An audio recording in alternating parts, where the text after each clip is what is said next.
चलो, पहले वीडियो में समझाया गया कि सेक्सुअल रिप्रोडक्शन की प्रोसेस क्या होती है। अब हम तुम्हें समझाते हैं कि जो पौधे सेक्सुअल रिप्रोडक्शन की क्रिया करते हैं, उस क्रिया करने के लिए इन पौधों के पास फ्लावर पाए जाते हैं, पुष्प पाए जाते हैं। इसी पुष्प की सहायता से पौधे लैंगिक जनन की क्रिया को संपादित करते हैं।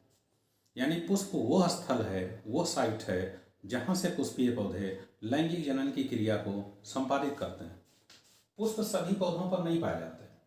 पुष्प जिन पौधों पर पाए जाते हैं उन्हें आवृतबीजी पौधा कहते हैं, एंजियोस्पर्म प्लांट कहते हैं। तो फ्लावर एंजियोस्पर्म प्लांट पर पाए जाते हैं। ये फ्लावर एंजियोस्पर्म प्लांट पर एक निश्चित सीजन में आते हैं, एक निश्चित समय पर आते हैं। तो थोड़ा सा हमको ये जानना जरूरी है कि फ्लावर का स्ट्रक्चर क्या होता है। जब हम फ्लावर का स्ट्रक्चर समझ जाएंगे तब हम ये पढ़ लेंगे कि फ्लावर इसके द्वारा सेक्सुअल रिप्रोडक्शन की क्रिया कैसे करते हैं। तो फ्लावर का स्ट्रक्चर समझने के लिए बोर्ड पर आओगे, इस फिगर को ध्यान से देखोगे। फ्लावर के सेंटर में फीमेल सेक्स ऑर्गन होता है। ये फीमेल सेक्स ऑर्गन केमिस्ट्री के प्रैक्टिकल में यूज होने वाले फ्लास्क के आकार का होता है। जैसे देखो, इसका निचला भाग चौड़ा है, ऊपरी भाग संकरी है।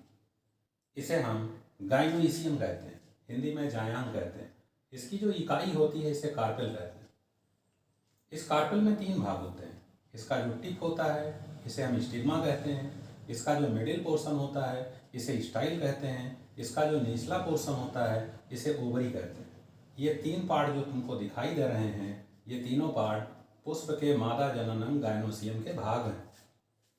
ऐसे ही इस गाइनोसियम के चारों ओर पुष्प का नर जननंग पाया जाता है। तो गाइनोसियम के चारों ओर पुष्प का नर जननंग पाया जाता है। पुष्प के नर जननंग को हम एंडोइसियम कहते हैं। एंडोइसियम की जो इकाई होती है स्टेमन होती है। ये बोर्ड के ऊपर स्टेमन बना हुआ है। जैसे इस फ्लावर में 2 स्टेमन दिखाए गए।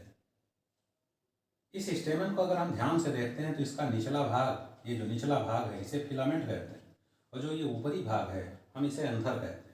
फिर भी यहाँ तुम्हारे समझ में आना चाहिए कि ये स्टेमन है, ये पुष्प का नर जननांग है, पुष्प का मेल रिप्रोडक्टिव ऑर्गन है। इस मेल रिप्रोडक्टिव ऑर्गन और इस फीमेल रिप्रोडक्टिव ऑर्गन के द्वारा ही फ्लावरिंग प्लांट सेक्सुअल रिप्रोडक्शन की क्रिया करके सीड का निर्माण करते हैं।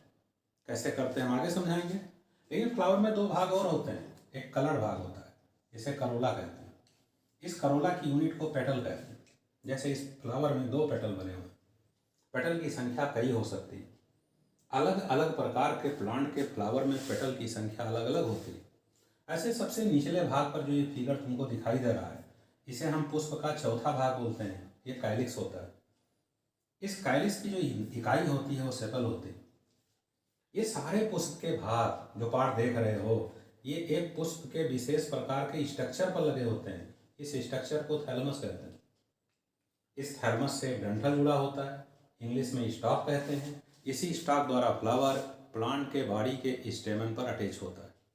अगर हमको ये फ्लावर का पूरा नॉलेज आ गया तो हम सीख जाएंगे कि इस फ्लावर द्वारा प्लांट सेक्सुअल रिप्रोडक्शन की क्रिया कैसे संपादित करते हैं। इसके लिए हम तुम्हें इस आगे पढ़ाएंगे, प्रोसेस में पढ़ाएंगे, process of sexual reproduction in flowering plant. यानी फ्लावरिंग प्लांट के सेक्सुअल रिप्रोडक्शन में कितने प्रकार की प्रक्रिया संपन्न होती है, यह देखोगे नेक्स्ट वीडियो में। ओके।